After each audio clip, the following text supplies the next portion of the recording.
I've been told by everybody up on this roof that they're all off the roof. I am on the roof of exposure 4. Got fire through the roof of the fire building in the entire rear section. Now remember, given the payday, has he been accounted for? Okay. 610B. That was the mayday. 610B.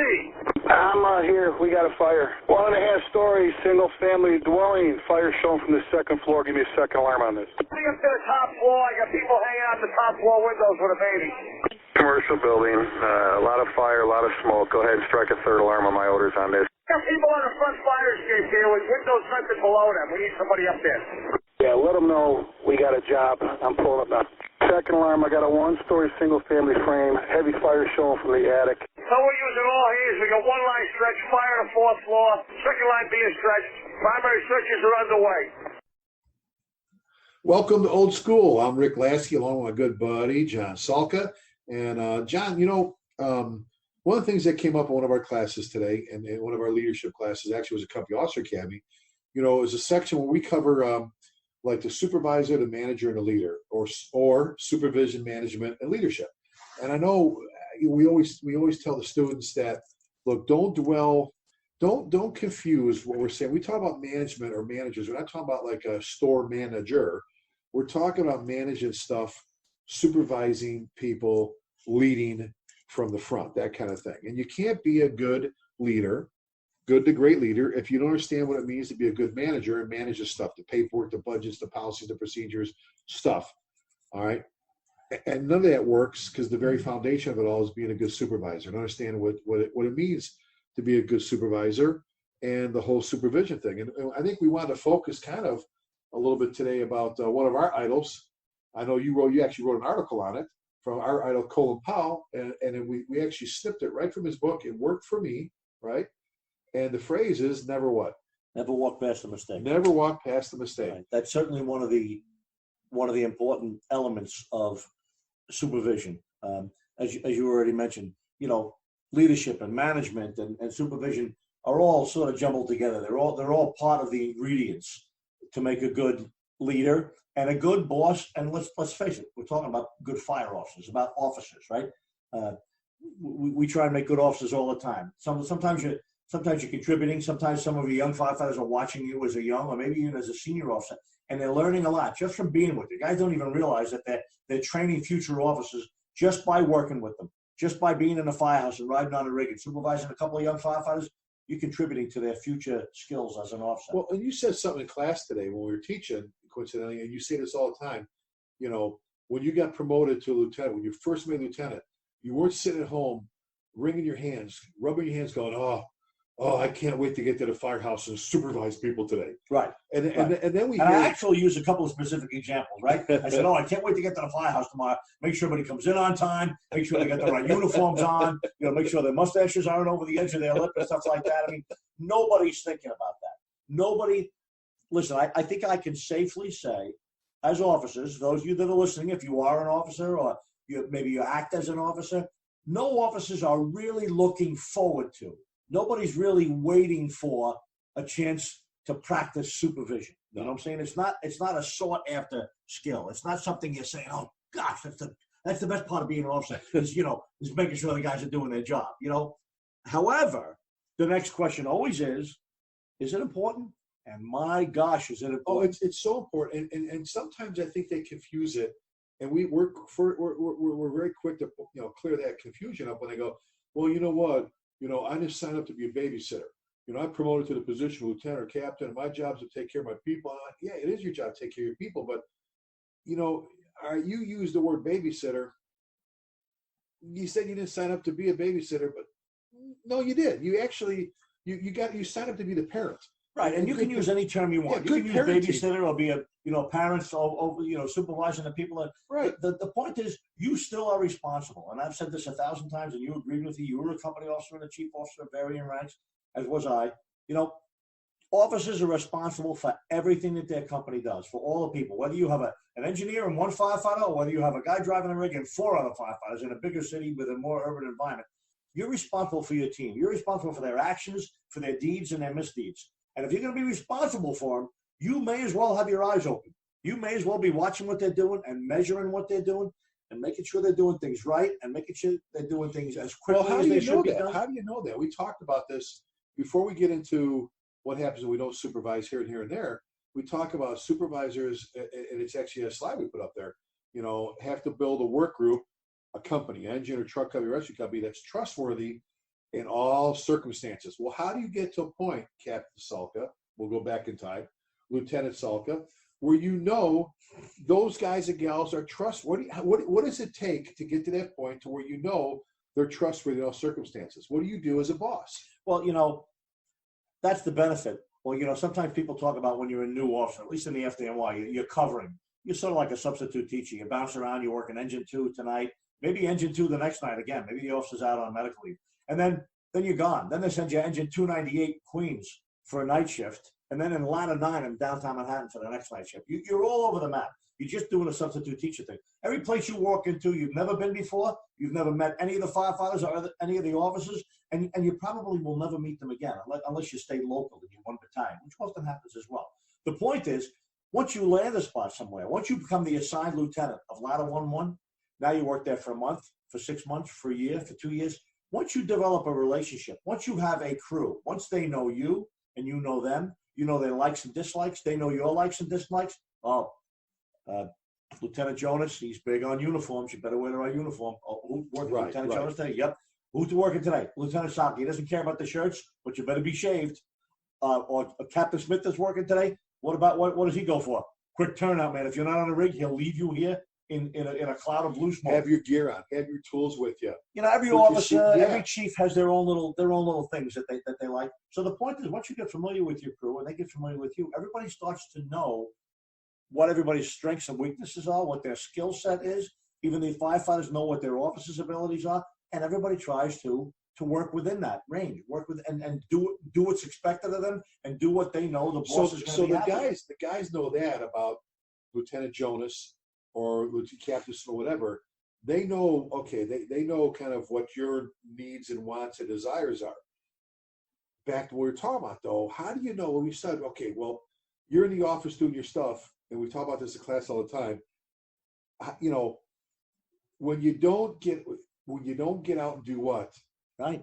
What do you have to do once in a while? When you don't get out and supervise, when you don't get out and stop by a drill time, when you don't get out and do your job. Not micromanage, right. But there's a fine line, and we've talked about this in class, and I've talked about this at the firehouse with people. I've talked about this with newly promoted company officers and even newly promoted chiefs when I was teaching the battalion chief command course in New York City.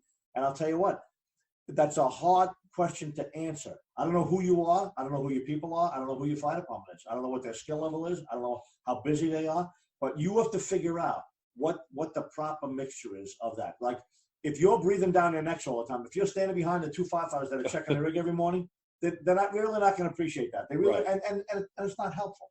However, if you haven't come down in 5 years while they're checking the rigs, there's a problem there too. And we've seen that. The best of crews, we say this, the best of crews will become complacent and with the absence of supervision. Without you used to say you have to unask the chair in the office, get down there, walk on the floor, say, hey, Rick, come here. Hey, I got a question for you. Look, last work that he said it was probably the Hearst stool. What's going on? Hey, Cap, this is what's going on with it. I did this. I changed the plug. It's running fine. Right. Rick, what are we doing? We got the spare engine. All right. We got everything on it. I just got to make sure because, remember last time we did this? We ended up without the foam nozzle. Because we just tried to get by with the bare minimum. Of course. We got caught with our pants down. So see, and what happens is this supervision visit that you make, and this is just, let's say, checking the rig, right? It could be a drill time. It could be all sorts of different situations. But let's just go with checking the rig in the morning.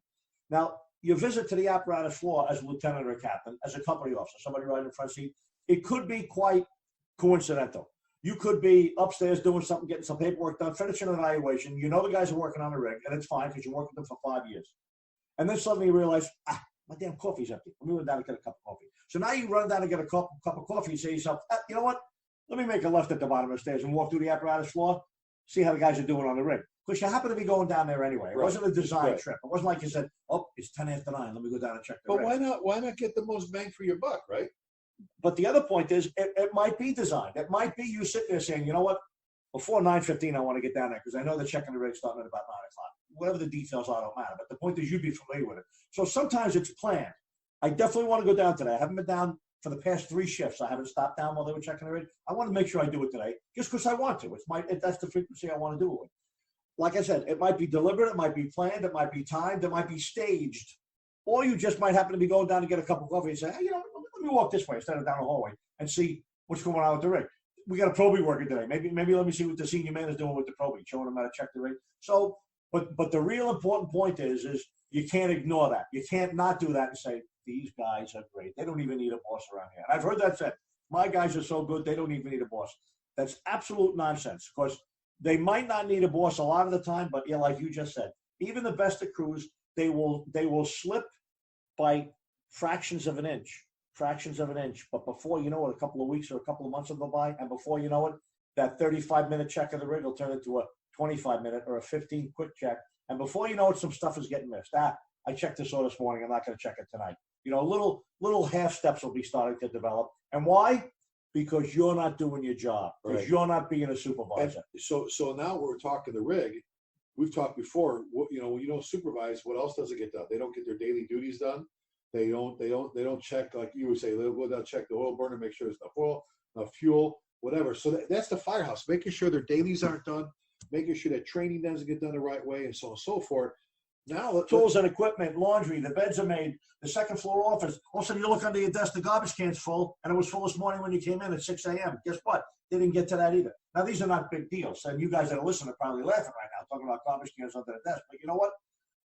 Every little thing is a symptom of the bigger problem. And then maybe you don't have any problems at all. But, if you worked with John Vigiano, if you worked with Ray Downey, if you worked with Pete Lund, I can keep naming guys. If you worked with Jay Jonas, I'll tell you what, you would have all your stuff lined up properly, because those are good bosses who love their guys and trust their guys and train their guys. Hold them accountable. But they held them accountable. And once in a while they would walk through, and like we say, you know what? Most of the time, if you got a good crew, you're going to catch them doing something good. And you're going to catch them doing something good. And here's the other part of that, John, is we said this earlier too with another deal, was you and I think, we're cut from the same cloth in a lot of different ways. But one is, we were never as worried about pissing off our boss as we were about disappointing him. I'm telling you, I used to, oh God, just the thought of disappointing Lieutenant Bill Allen. And, a couple times I thought I did. And you know what? Being the great boss he was, he's like, I'm not disappointed. Like a good parent. Look, I'm not disappointed yet. You need to fine tune some things here, Rick. You need to fix this. But you didn't disappoint me, because I wasn't mad. If I got like, he gave me a little bit of a talking to, I wasn't like, oh, I can't believe he did. It wasn't that. And I wasn't worried about him being mad at me as much as I was like, God, I don't want to disappoint him. You know what I'm saying? Right. And now, so we've talked about a lot of things, what happens when you don't supervise in the firehouse. Okay. There's a lot of things. When you don't supervise at a motor vehicle accident, all the things that don't get done there. Rigs don't get, we don't position our apparatus for blocking properly, safety vests, scene lighting, law enforcement, a lookout, whatever you're doing, all those things. And we've seen enough of the accidents, injuries, and line of duty. That's where we went, okay, here was the breakdown. Here's where they missed. Here's where they missed steps. Somebody missed. Haven't you pulled up, you sit in an intersection, there's an accident, you see the police officer, law enforcement pulls up, and you see an engine ambulance, and everybody gets out, and like one person has a vest on, and everybody else is running around. There's cars, let's say law enforcement's not even in. They have a secure traffic, and cars are whizzing by or still driving around them. And now, it doesn't make you bulletproof to wear the vest. But you know what? If you're not visible, and if in some of the turnout coats, the striping may work with a flashlight, but during the day, because their coats are older, that's why you need the lime green, the orange, that's why you need something. Make yourself visible. Right. The construction crews do it. The bright green, they do it. That's why the chevrons work on the back of a lot of the rigs. The green and red, it's not even like nighttime reflective yet, but you see that stuff. So and the point is, we're not even debating about the colors and the vest versus the stripes on the coat. The point is, if your department has, rules or regulations or SOPs for highway incidents, when you get off on a highway, in addition to your turnout coat, you must wear the highway visibility vest, okay? And if they're supposed to be wearing them, they're supposed to be wearing them. And when you get out of the front seat and two of you guys are wearing them, two of you guys aren't wearing them, that's when something has to be said. Billy and Tommy, let's go, guys, get your vest. I got to tell you a great story about my boy Brian. Is a firefighter down in North Charleston. Another great fire department. Oh, man, great fighter. Class 1 fire department, by the way. Class And, 1 or not, they're a great fire department. He's lucky enough that that they got it to Engine 7, Station 7, which is Rescue 7, and then Engine 7. Great place. They're very busy, running around a lot. I stopped to visit him my last trip down there to see him and my new granddaughter. I went and I worked the half shift, but I hung out with him for a couple hours, like most of the day shift. And we went on a bunch of runs.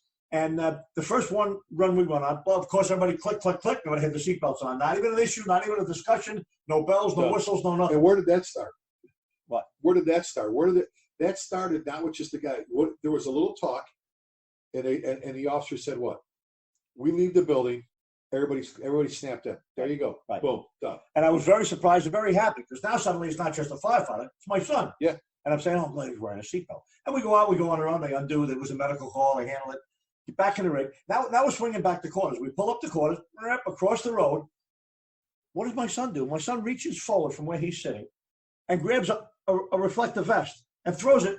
He doesn't even have his coat on anymore. It was an EMS one. But he throws it right over his work shirt, jumps out of the rig, and now they're out there stopping traffic so the rig can back in. I mean, maybe that'll happen someday in the FDNY, but I've never seen that happen anywhere. But I was so impressed with the fact that wearing a vest when getting out of the rig to back the rig in was just an SOP. It wasn't too silly. It wasn't too babyish. They just do it. They just do what they're supposed to do. You know when the silliness and the babyish goes away? When you're at a funeral. Right. And you're going, so they were out there running around traffic and nobody had vests. With their black turnout coats? We have to do something. We have to hold an officer. Go, why do we? Well, here we are again. We've said this. Well, how many times do we have to go somewhere for something like that? Well, if they'd only been wearing their seatbelt. Right. How many line of duty deaths if they only been wearing their seatbelt? Well, you've said it a ton of times. And I love bringing Jay Jonas up because Jay Jonas is a great friend of mine. We were pro school together in Rescue 3. Great man. Great officer, leader. Captain Serious when he was a company officer. He's a deputy chief now with 40 years on the job. We were in the same probate class. And I'll tell you what, and there's no messing around with Jay Jonas. Jay Jonas was a straight shooter, and I use that term, with affection and with love and with respect.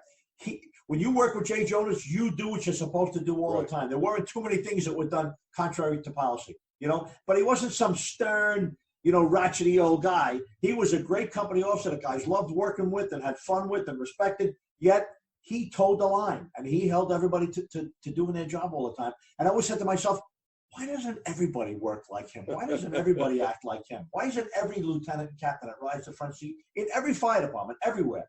Why do they allow guys to hop off the rig wearing a pair of shorts, no bunker coat, no reflective vest, and they leave the helmet on the back seat and get off with a Halligan to try and work at an MVA? I'm saying to myself, what's going on?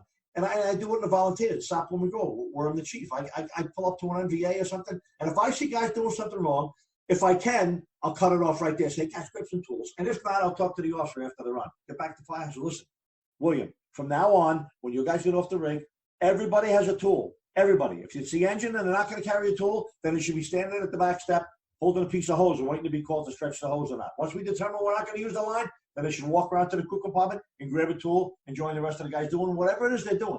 The details are not important. But what's important is everybody should be properly dressed. Everybody should have their radio on underneath their coat, know what their ID is on radio, and everybody should have a tool. The tools is old news now. I've been chief there for the second time for over a year now, and nobody gets off the rig without a tool. Very happy. But isn't that, and all kidding aside with the terms, isn't that good supervisor? Isn't that good parenting? What do you tell? You tell your kids it's snowing outside. Put your coat on, zip it up, put your gloves on. I want a hat, I want a scarf on you. Do this. You know what? Before you cross the street, look both ways. I mean, I know I'm downplaying a little bit, but I thought that's what you're supposed to do. You never walk past a mistake, or even before that, don't allow yourself to even get to a point where you're walking past anything that can even deemed a mistake or an error. Right. So talk. I mean, real quick. What you talked about accidents. We talked about that. What happened there? The fire scene. When you don't supervise at a fire, when you don't supervise your crews at a fire, we talk about freelancing, but and everybody has a kind of a couple different views of freelancing. But when you don't supervise at a fire, guys cut their toes off. Guys end up falling off roofs. Guys don't have ladders placed right. They don't have it heeled right. Position their rigs properly. No roof ladder. We had that just recently. Again, back in South Lemon Grove, we had a report of a house fire, smoke in a house. We pulled up there with the first engine. We don't get a lot of real fire calls. We don't get a lot of real calls. And you've got some great firefighters. You get some New York City firemen and some New York City cops and sanitation guys and guys that work in the state. And a good group of young firefighters, guys that are just starting jobs and guys that are still in college and stuff. And so we get this report of a smoke in the house. I get there very quickly with the car, ahead of everybody. Up the street comes the first engine, sirens and lights going, right? They pull up right in front, which is where they're supposed to be to get the pre-connection, everything ready to go. And the truck didn't come out yet because we get the first two engine and the second two engine right in front and behind each other, right? On the other side, we get the rescue because we do a lot of rescue and medical calls. They come out first. So the truck is generally the third piece that rolls up the hill. So now I see the second piece coming up the hill. What is it? The second engine. And what does he do? Pulls right up behind the first engine. Say to myself, what are they doing? We finished what we were doing. Turns out it was just food on the stove. We knocked it down. We took it off the stove and extinguished it, vented the place out, put a fan in place. I always have them stretch a line to the front door, no matter what it is. Line to the front door. I let them do that. Get used to pulling some lines and packing some lines. And then Pete comes over to me, my second assistant, on a job in the FDNY. He says, what's the second engine doing? I said, I was asking the same question. I was wondering the same thing. They're not supposed to be there. They're supposed to be ready to supply the first engine if they have to. They should have stopped down a block at the hydrant before they got to the building and been waiting there, waiting for them to say, oh, we got a fire, give me some water. And they could have keyed the hydrant and laid it up. We even consider saying, you know what, from now on, if we go out on a fire call, the second engine will, regardless of what's happening, they will key a hydrant, check it, test it, and lay a line up to the first engine. And if it's nothing, then we get to repack the hose again, you know? So the point is, all these things, whether they're SOPs, whether they're SOGs, whether they're just tactical operations, tactical routines that we do, that's why we want to do them. And once you establish them, once they're woven into the fabric of the company or the unit or the department, then it's the officer's job to what? To make sure it happens. Make sure everybody's dressed, make sure everybody's carrying tools, make sure everybody's laying a line, make sure everybody's got their seatbelt on. I mean, that could go on and on. Well, and we start off talking about our idle Colin Powell and never walk past the mistake, right? So let's take that in a little bit of a different direction, if you will. We've always kind of applied that to the supervisor and to the boss, the lieutenant or captain or chief or whatever. But, you know, it also, John, applies to the firefighter. We say never walk past a mistake. For our listeners, don't think we're just talking about those that are wearing the trumpets or the bars. It's as a firefighter, a senior firefighter, a new firefighter, you walk by and you see tar on the blade of the saw. You see a hook that has plaster on it. You see the hose bed that's all messed up or whatever. So you see trash on the floor. I mean, I could just keep listing them. It's the same thing when it comes to just your day-to-day operation as a firefighter. Yes, it's one thing as a boss to walk past a mistake, but as a firefighter, right, never walk past the mistake, man. Stop, change it, pick it up, clean it, retape it, paint it, whatever you got to do. First of all, it's called company pride. Secondly, and then it becomes your the way you operate, your method, and then one day when you get promoted, you've been doing it already. Yeah. Right. When I was a 48 engine, Willie Tracy was my chauffeur. He worked a lot of days with me. And I had a couple of guys, but Willie was just great. He was a great guy. And he was the kind of guy. Willie'd be walking down the apparatus floor, he'd look at the ring, he'd notice something. Either he'd be fixing it. I'd walk past the apparatus floor, see him with a length of hose off the ring. I'm like, Willie, what's going on? It looks like they flipped this up, Captain. Well, we had that little job this morning. And he would just be fixing it. Or he stopped by the office and said, what are we doing for drill today? I'm not sure. I wasn't quite decided yet. He said, why don't we do hose packing? Because it looks like they did a crappy job. They had a job last night, a different crew maybe. So it wasn't like he was coming rattling or telling anybody. But sometimes it's my senior man or even one of my junior men would say, is that supposed to be like that? Wouldn't say it to me. The junior man probably say it to another firefighter. Is that supposed to be like that? And that's great when even your firefighters have their eyes open and they're able to figure out what's going on and what looks good and what doesn't look good. And maybe it's fine. No. You're right, Billy. We weren't doing it that way, but now we started doing it that way. Something new. So, you're going to see that for a while now. So, but bringing the question up or bringing it to somebody's attention is a great thing. It's a great idea. It's just, everybody. And I'll just kind of, as we're moving to finish things out with this episode, is take some pride in yourself. Take some pride in whether it's your appearance, your firehouse, the appearance of that, your rig, your tools. That whole company pride thing, that's not just smoke and mirrors. And just really, it's just, I've said this before, we don't want to wear the company logos that say we suck less. I love the competitiveness of the fire service, not the stupid competitiveness, but I love, if I'm working in a firehouse, I want my firehouse to look, I don't care how old. I've seen old firehouses that look 1,000 times better than brand new ones. 8838, 100 years old. 100. Over 100 years looks old. Looks better than the gold medal architectural You're not kidding. firehouses. You're not kidding. And that's the people assigned there that take care of their stuff. 100-year-old building for sure. Outstanding. Yep. Hey, another one in the hopper. We're talking supervision and never walk past a mistake. And we mentioned a book, Colin Powell, that it worked for me, which is based on the Powell leadership doctrine that he did back when he was a 4-star general, when I think CNN interviewed him. And all these years, it's 13 points, whatever it is. Great leader. Has worked great man. It's a great book. Pay attention to it.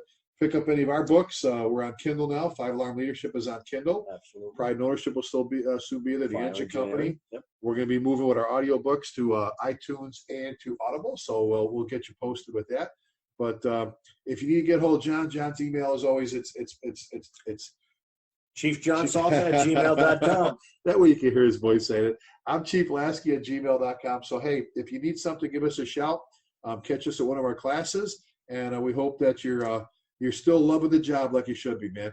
Till next time, please keep the men and women, armed forces in your thoughts and prayers. Be safe. God bless you. And thanks for tuning in once again.